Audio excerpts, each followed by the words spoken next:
back to RobMotive. Today I'm going to do one of the most important things that you need to do if you're installing electrical accessories on the Toyota Tacoma. And it's an extra step and it's a pain to screw with, but it's very important. And what I'm talking about is adding a disconnect. Now, you may wonder, well, gee, why is that important? I hooked it up. Well, I discovered this the other day when I was thinking about pulling the grill off, and I have lights in the grill, right? And I had something else going through the grill. I don't remember what it was. And I thought, gee, you know, if I have to pull the grill off, I have to completely disconnect the wiring from the switch pro up there. And you'd have to do the same thing from wherever you're powering yours, whether it's add a fuse into the fuse box or some other power source. And what a pain that is to do, right? I mean, you've got it all hooked up, it's working perfectly, and now you have to screw around and take everything apart. I want it so that I can be able to just disconnect like this right down here. If you can see, I have a couple of disconnects already down, well, one, the other one's factory. But right here, so that when I want to take the grill off or remove something, I can just unplug it. How convenient is that? So, it's very important in my opinion to be able to have something in if you're going to connect up to your system, some way to pull it off. So today we're going to go ahead, what I should have done originally when I had all this apart before I neatly put it together, and look how well this came out. Really well. I'm going to ruin it because I'm going to cut it off because I'm going to go ahead and install this. First things first, you want to disconnect your power. Either remove your negative battery terminal depending on how you're hooked up, or for me it's to go ahead and push the fuse breaker on the Switch Pro system. And now everything I have powered off of that is dead. Here's the wire. I'm going to go ahead, cut it as close to the connectors as I have because they don't have 8 miles of wire here. So I want to try to minimize the amount of waste, I guess, that I'm going to have.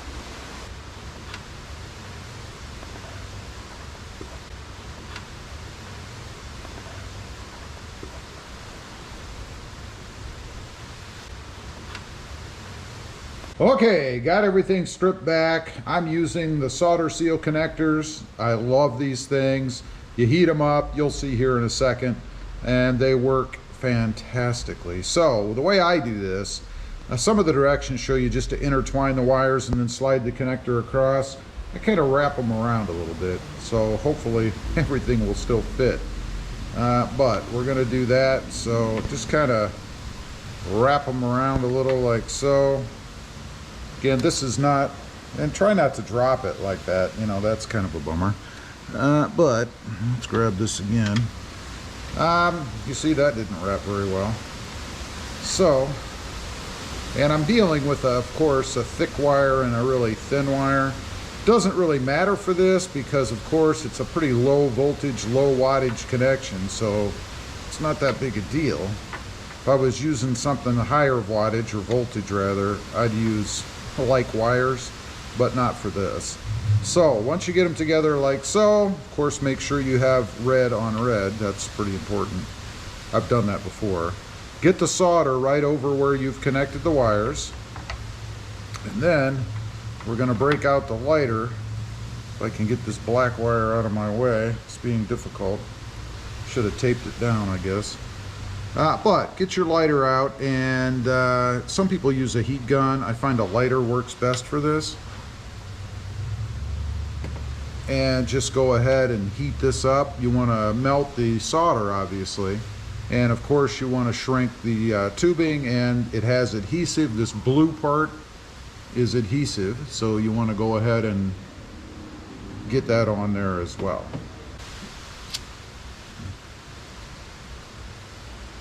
And you want to try to not burn the shrink tubing. I mean, the idea is not to burn right through the shrink tubing, but you want the solder to get hot enough that it flows.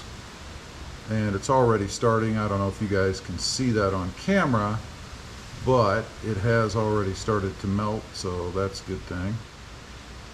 And I am a firm believer in overkill, so I'm going to hold it on there a little bit longer. Go ahead and melt this side.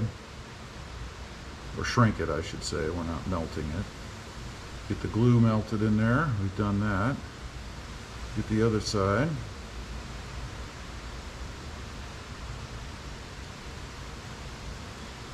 we go. And a little more there.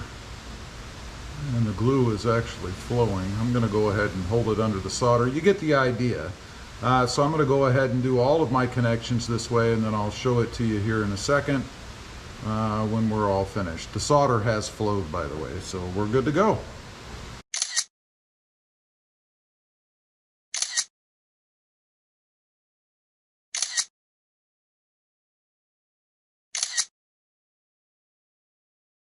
Okay, got it all done. As you can see there, pretty simple thing to do. Let's take a quick look.